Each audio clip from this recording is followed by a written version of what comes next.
Hi there, welcome to Seriously Equestrian.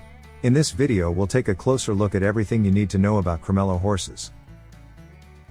There are plenty of horse colors that you can see out there, but very few of them are as majestic and luxurious looking as the Cremello.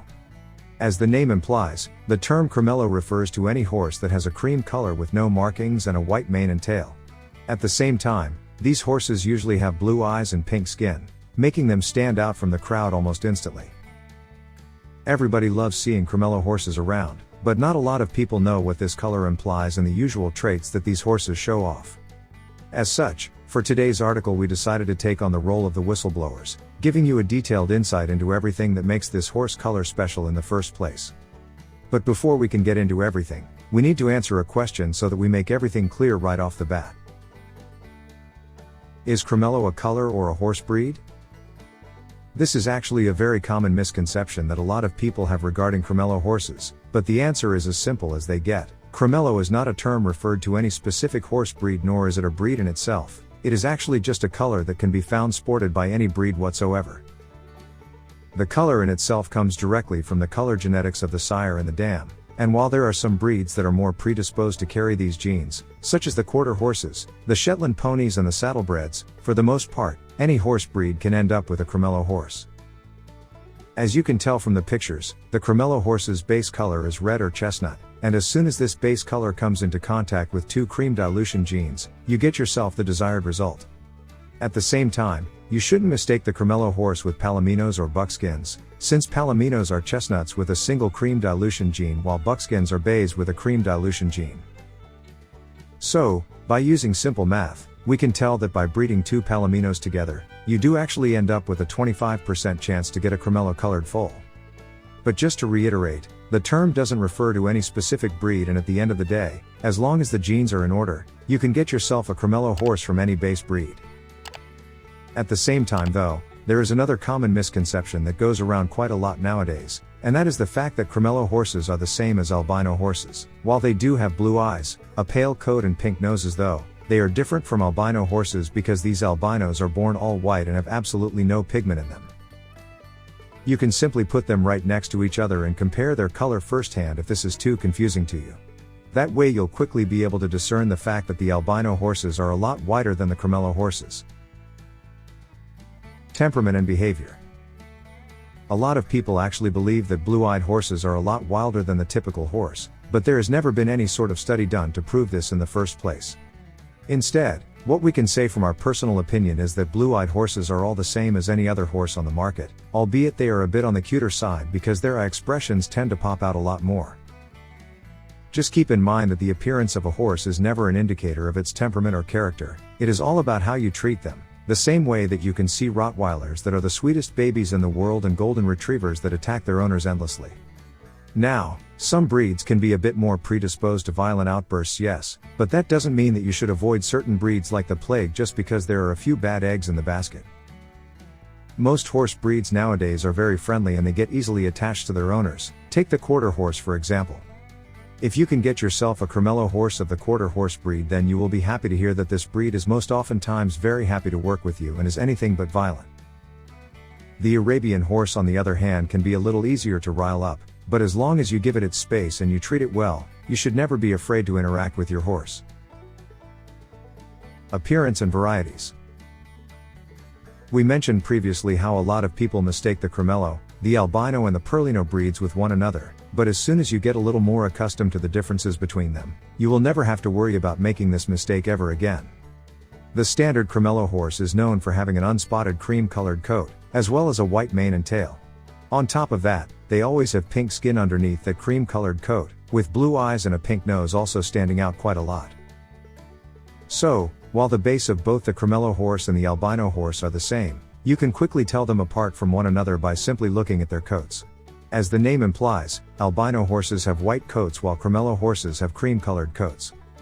But this doesn't apply when differentiating the Cremello horse from the Perlino horse. Instead, you need to look at their mane and tail because Perlinos tend to have a more distinct reddish hue to them, which is never seen in Cremello horses. This may all sound confusing for now, but simply check them out side to side and you should be able to tell the difference right off the bat by simply remembering these key differences. Common myths about Cremello horses. Because they are so hard to come by, Cremello horses have a ton of random myths and misconceptions about them that pretty much attack them for just looking different.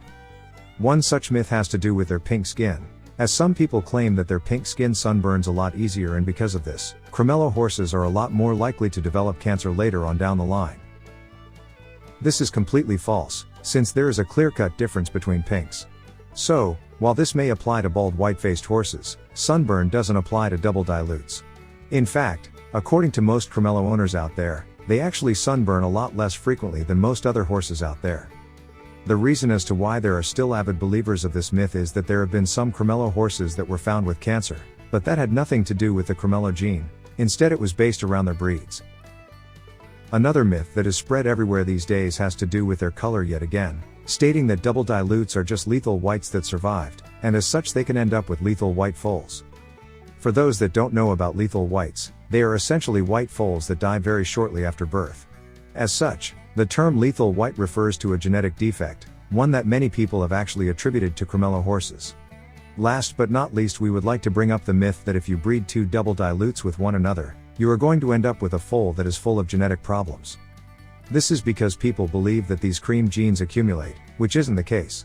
You can only have two cream genes in your horses, that's all the foal will get, and there is no real reason as to why these foals should be predisposed to any sort of genetic disposition. How much do Cremello horses cost? We mentioned previously how Cremello horses are quite rare, which is why you can expect them to also be quite expensive too.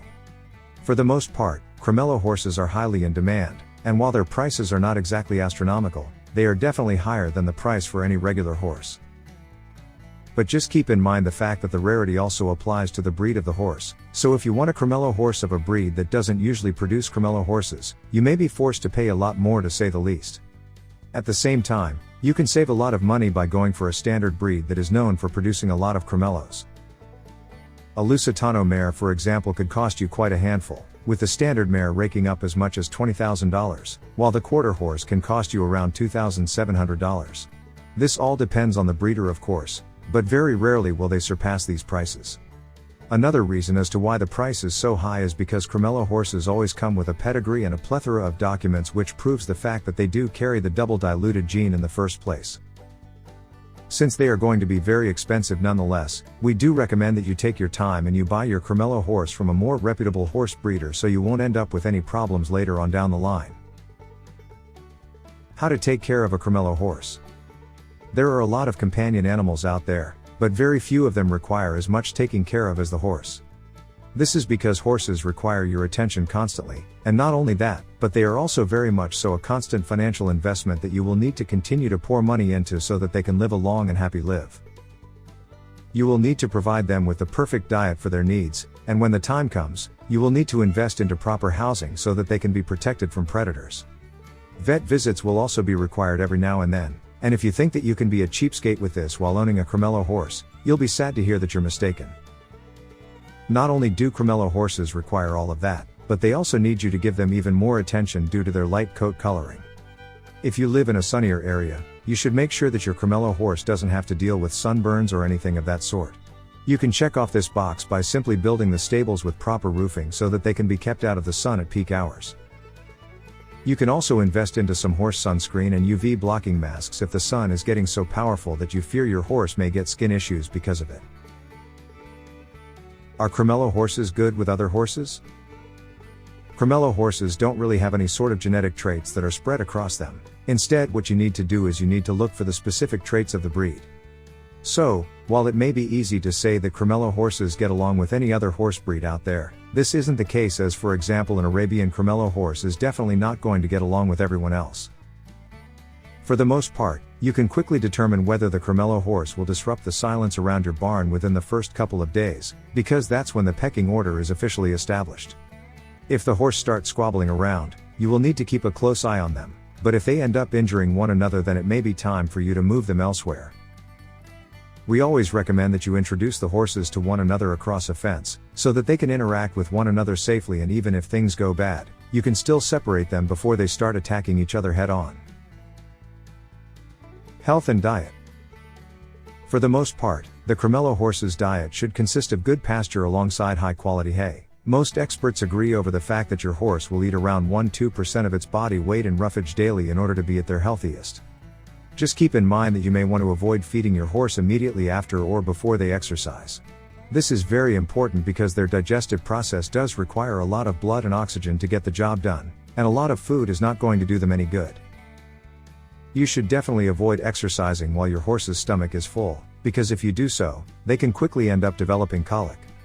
Just make sure that you give them about an hour or so for them to process their food. If you do that, then there shouldn't be any problems to begin with. You can also keep a lookout for the horse's breathing rate to go back down yourself before you start making them work for you. As far as we know, the Cremello horse color gene isn't predisposed to any sort of diseases whatsoever. Instead, similar to every other aspect that we mentioned before, keep a lookout for the breed-specific health problems when researching this. Some horses are a lot more likely to get a genetic disease, and while that may be sad, it is one thing that you will have to learn to live with if you really want a Cremello horse of that breed. The most important part about their health and nutrition though is always going to be the water that you give them. As long as your Cremello horse has access to fresh, clean water at any and all times, they will deal with everything else in due time. There is no doubt about it, Cremello horses are some of the most beautiful horses in the world. While there are plenty of amazing horse breeds for you to choose from, if you want to make them all the more special, we recommend that you go for a breeder that can give you a Cremello version of it. With that being said, there are no real downsides to owning a Cremello horse other than the base price being quite high. This is very easily explained by the fact that Cremello horses are so much more expensive than the average horse. But if you can handle that price tag and you really want to have a Cremello horse of your own, then we can't recommend this color variety enough. Simply put, there is no reason for you not to, so why not get your hands on a Cremello horse today? We hope you enjoyed this video. Don't forget to click that like button, leave a comment, and of course, subscribe to our channel. Thanks for watching.